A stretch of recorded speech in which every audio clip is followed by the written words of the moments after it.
నిన్ను కప్పెట్టేసినన్ను ఉన్నాయి నా దగ్గర.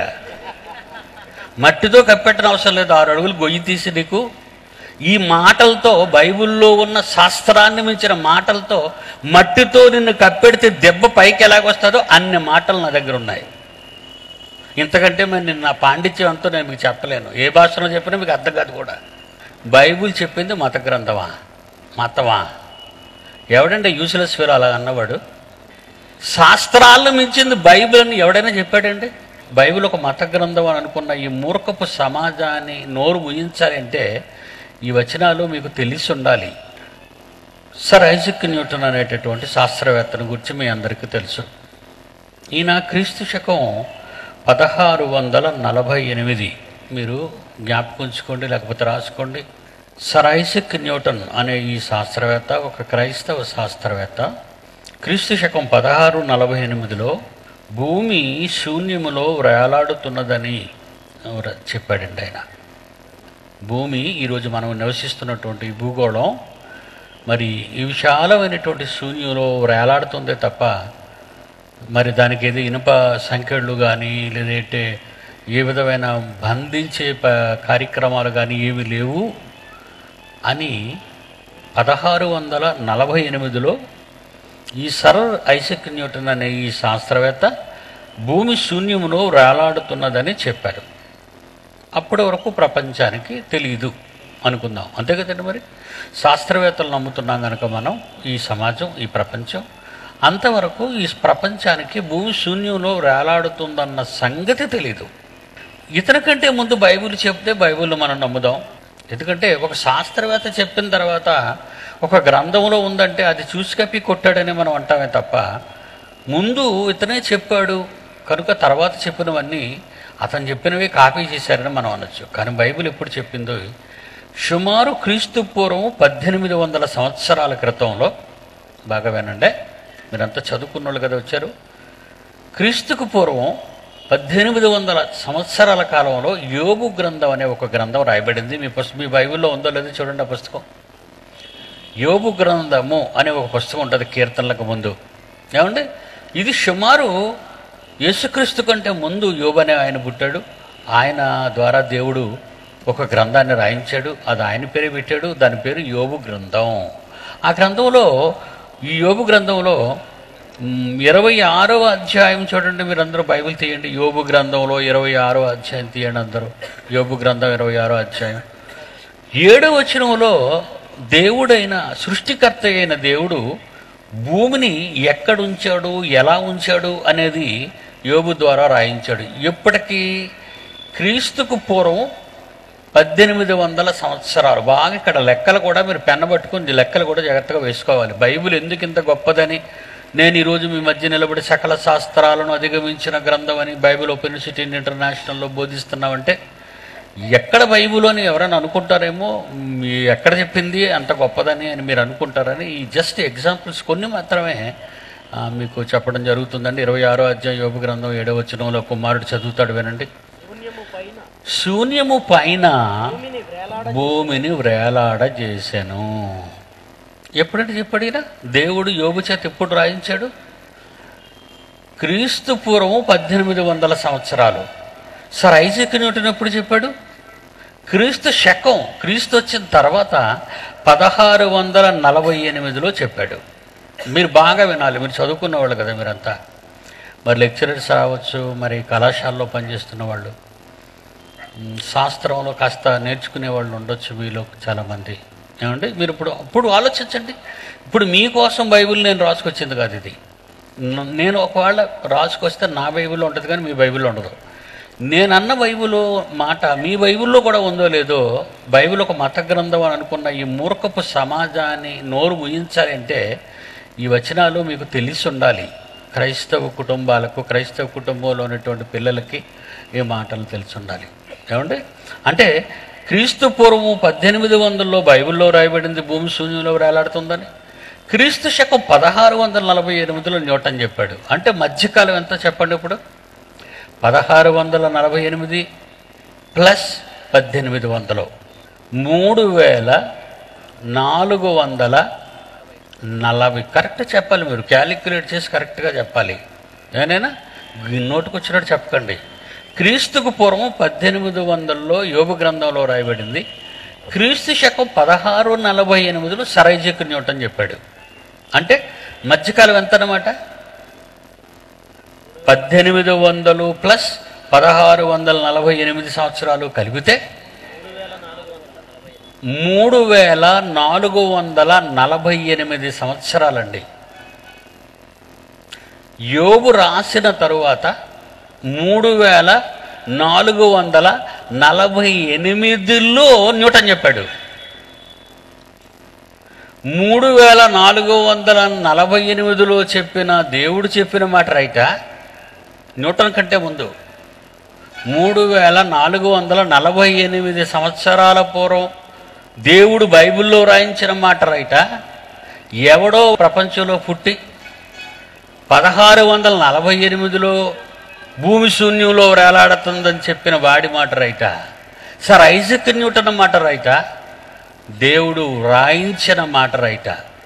చెప్పండి. ఇప్పుడు బైబిల్ కింద వెళ్ళి ప్రతివాడు దూరిపోవాలి కదండి. చదువుకున్నారు కదా మీరంతా. నేనేం అబద్ధాన్ని చెప్పడం లేదు కదా. అసలు ప్రపంచంలో ఏ బోధకుడైనా, నాకంటే ముందు వచ్చినాడు ఎవడైనా, ఎప్పుడైనా బైబిల్ ఇంత గొప్పది అని ఏ సంఘంలో ఒక బోధకుడు కానివ్వండి, ఒక పాస్టర్ కానివ్వండి, లేదంటే స్వస్థతలు చేసిన గర్భదరిద్రులైనటువంటి బోధకులు కానివ్వండి, ఎవడైనా ఎప్పుడైనా బైబిల్ ఇంత గొప్పది అని చెప్పాడండి? గొప్పది అనడం లేదు కానండి, వీళ్ళు చేసిన తప్పుడు బోధల వలన, ఈరోజు బోధకులు చేసిన తప్పుడు బోధల వలన బైబిల్ ఒక మత గ్రంథం అని, అది విదేశాల నుంచి వచ్చిన పుస్తకం అని, అది చాలా తప్పుడు పుస్తకం అని అంటున్నారు. మరి సర్ ఐజాక్ న్యూటన్ రాసిన సిద్ధాంతాన్ని పాఠంగా తెలుసుకుంటున్నటువంటి అమాయకులు ఈరోజు ఇండియాలో ఉన్నటువంటి వాళ్ళు ఎంతోమంది. ఏమండి, ఈరోజు ఇండియాలో ఉన్నటువంటి ఎంతోమంది సర్ ఐజాక్ న్యూటన్ చెప్పింది పాఠం అంటున్నాడు, శాస్త్రం అంటున్నాడు, బైబిల్ చెప్పింది మత గ్రంథమా, మతమా? ఎవడంటే యూస్లెస్ ఫెలో అలా అన్నవాడు. చూసారా ఎంత కఠినంగా ఎందుకు మాట్లాడుతున్నానంటే, నేను యూస్లెస్ ఫెలోర్ కాదనడానికి ఎవడైనా వస్తాడేమో అని చూస్తున్నాను. ఎవడొస్తాడు ఇప్పుడు? ఎంత గట్స్ ఉండాలండి అడికి. న్యూటను 3000 సంవత్సరాలకు ముందే చెప్పాడు అన్నవాడు ఎవడైనా ఉంటాడు ఈ ప్రపంచంలో? న్యూటనే రాడు. ఆడి బాబు పుట్టలేదు, ఆడి బాబు పుట్టలేదు. న్యూటన్ బాబు కానీ వాడి బాబు కానీ పుట్టలేదండి. వాడు పుట్టకముందే బైబిల్లో ఇంత మహాజ్ఞానం రాయబడితే, శాస్త్రాలను మించింది బైబిల్ అని ఎవడైనా చెప్పాడండి? యేసు నిన్ను రక్షిస్తాడరా, నీ జబ్బులు తీసేస్తాడరా, నీ జోబిలో డబ్బులు మాత్రం ఎక్కడ పడాయి? ఇవే కదండి బోధలన్నీ.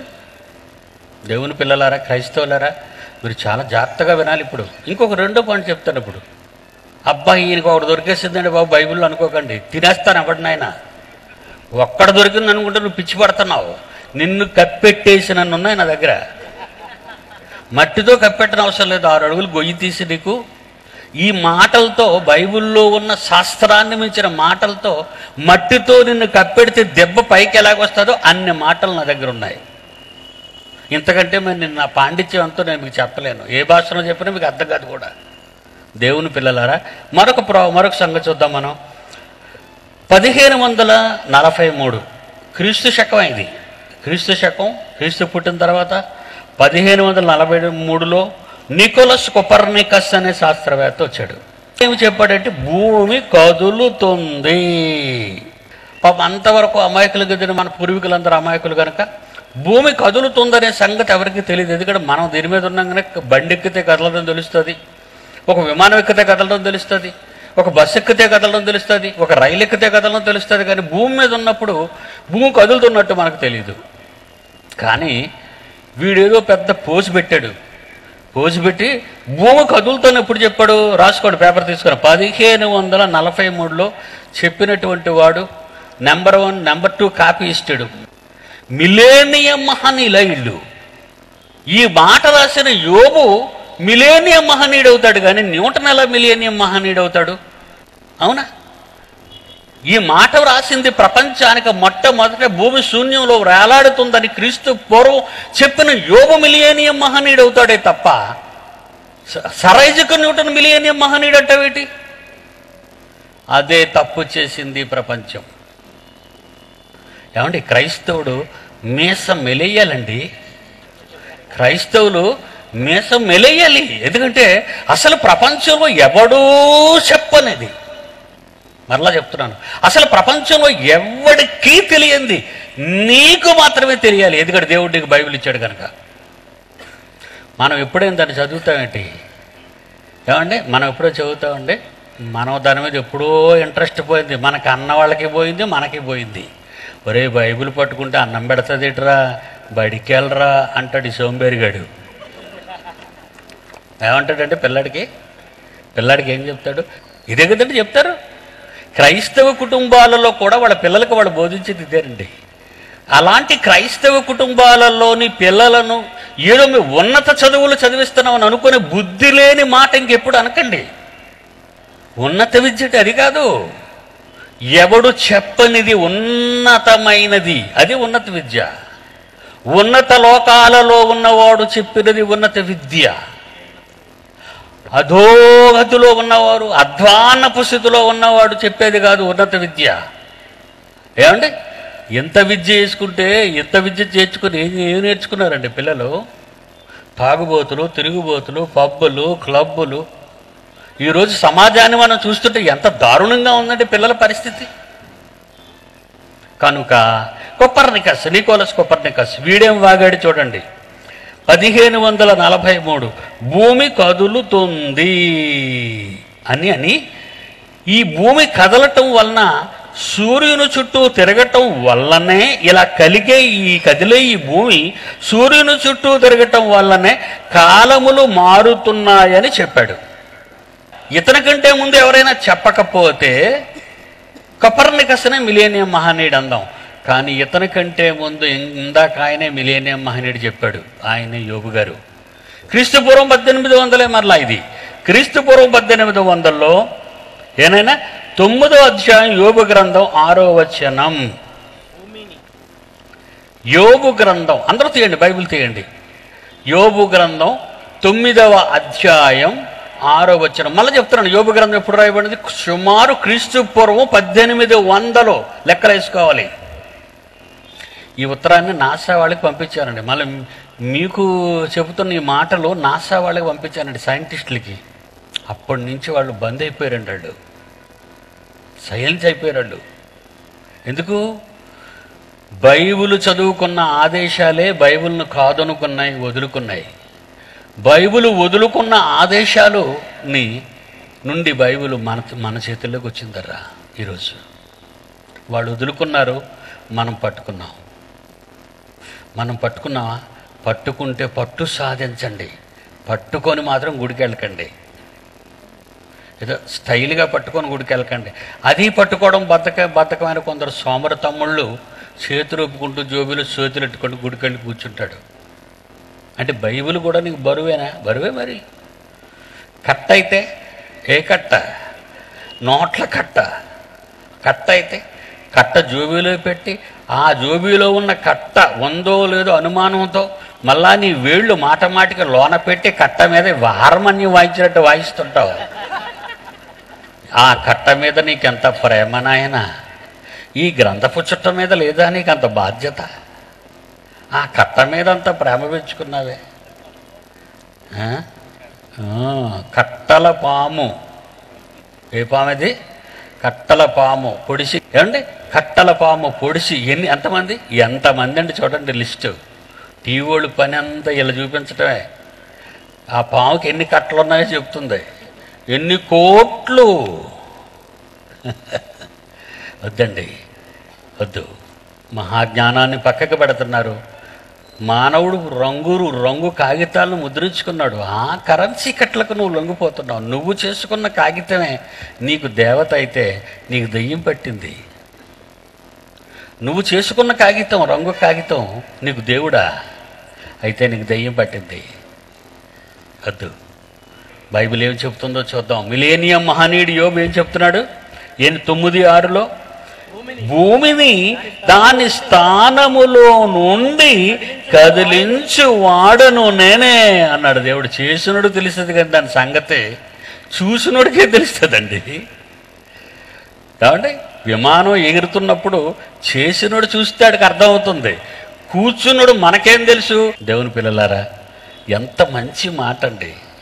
దేవుడు రాయించిన గ్రంథం అండి బైబిల్. ఏమని రాయించాడు? కొపర్నికస్ మొన్న చెప్పాడండి, క్రీస్తు తర్వాత 1543 దేవుడు చెప్పాడండి. యోబు 9:6 భూమిని దాని స్థానములో నుండి కదిలించి వాడను నేను. కీర్తనాకారుడు 74:17 కీర్తనల గ్రంథం అండి. దావీదు గారు కీర్తనల గ్రంథంలోని కీర్తనాకారుడు రాయించినటువంటి మాట కూడా చూద్దామండి. ఈయన ఒక మిలియనియం మహనీయుడు లెక్కలోకి వచ్చాడు. ఇప్పుడు దావీదు గారు కూడా కీర్తన గ్రంథాన్ని రాసిన కీర్తనాకారుడు. ఆ కీర్తన బట్టి ఆ కీర్తనాకారుడికి వెళ్ళిపోద్దాన్ని రాసిన కీర్తన బట్టే ఈ మిలేనియం మహనీయుడు క్రీస్తుకు పూర్వం 800 సంవత్సరాలు, సుమారు 800-900 సంవత్సరాల్లో 74 కీర్తన 17 వచనం, భూమికి సరిహద్దులను నియమించిన వాడవు నీవే. సరిహద్దులను నియమించిన వాడవు నీవే. వేసవి కాలము చలికాలము నీవే కలుగజేసితివి. భూమికి జాగ్రత్తగా అటు ఇటు కదలకుండా చేసేసి భూమిని తిప్పమంటున్నాడు. భూమిని తిప్పుతున్నాడట. అలా తిరగటం వల్ల ఏం ఏర్పడుతున్నాయి? కాలాలు ఏర్పడుతున్నాయని కాలాల గురించి రాశాడు. కొపర్నికస్ ఏమి రాశాడు? 1543లో రాశాడు. భూమి కదులుతుందని, ఇలా సూర్యుని చుట్టూ తిరగటం వల్లనే కాలములు మారుతున్నాయని చెప్పాడు. దేవుడు ఎప్పుడు చెప్పాడు? యోబు చేత ఎప్పుడు చెప్పించాడు? కీర్తనాకారుడి చేత ఏమి చెప్పించాడు? కాలాలు ఏర్పడుతున్నాయి నాయన, కదులుతుంది నాయన, అది సరిహద్దులను పెట్టి కదిలిస్తున్నాడు నాయన దేవుడు వాటిని. ఆహా, ఎంత గొప్పదండి బైబిల్. ఈ శాస్త్రాలను నేర్పించడానికి ఎందుకంటే మీ పిల్లలు పంపుతారు ఏమండి? అంటే జస్ట్ శాంపుల్ చెప్పానండి. ఇది కూడా సింహగర్జన అని చాలా పెద్ద బుక్ అండి. It's a guide of the Bible. ఇది బైబిల్కి ఒక గైడ్ లాంటి పుస్తకాన్ని రాశానండి. తప్పనిసరిగా ఈ పుస్తకాన్ని ప్రతి పిల్లాడి చేత చదివించండి. ఇలాంటివన్నీ ఎండగట్టానండి, శాస్త్రాన్ని తుడిచేసానండి, శాస్త్రాన్ని తుడిచి పడేసేద్దండి. అరే పక్కన పడేరా దాన్ని. వాళ్ళు మిలేనియం మహనీయులు కాదురా. మా టీవీలో మాట్లాడాను, చాలా ఏళ్ల క్రితం నేను మా టీవీలో మాట్లాడాను. ఏమని మాట్లాడాను తెలుసా అండి? బైబిలును దొంగిలించిన మిలేనియం మహనీయులని 10 ఎపిసోడ్లో అయినా మాట్లాడానండి. అందులోనూ ఒక్కొక్క శాస్త్రవేత్తని ఎండగట్టాను. ఎవడు మాట్లాడలేదండి. ఎవడైనా వస్తాడో అని చూస్తున్నానండి, ఎవడు కనబడటం లేదండి. ఎందుకంటే వస్తే ఆడి దెబ్బకు దొరికిపోతాడు నాకు. దేవుని పిల్లలారా, బైబిల్ చాలా గొప్పదర్రా. మీ పిల్లల్ని ఆ జ్ఞానంలో పెంచండర్రా. ఎక్కడికి పంపించేస్తున్నారా పిల్లల్ని? బైబిల్ ఓపెన్ యూనివర్సిటీ ఇండియా ఇంటర్నేషనల్గా పంపండి. అది న్యూయార్క్లో లేదు, అది లాస్ వెగాస్లో లేదు, అది ఆస్ట్రేలియాలో సిడ్నీలో లేదు, అది రష్యాలో మాస్కోలో లేదు, నీ ప్రక్కనే ఉంది.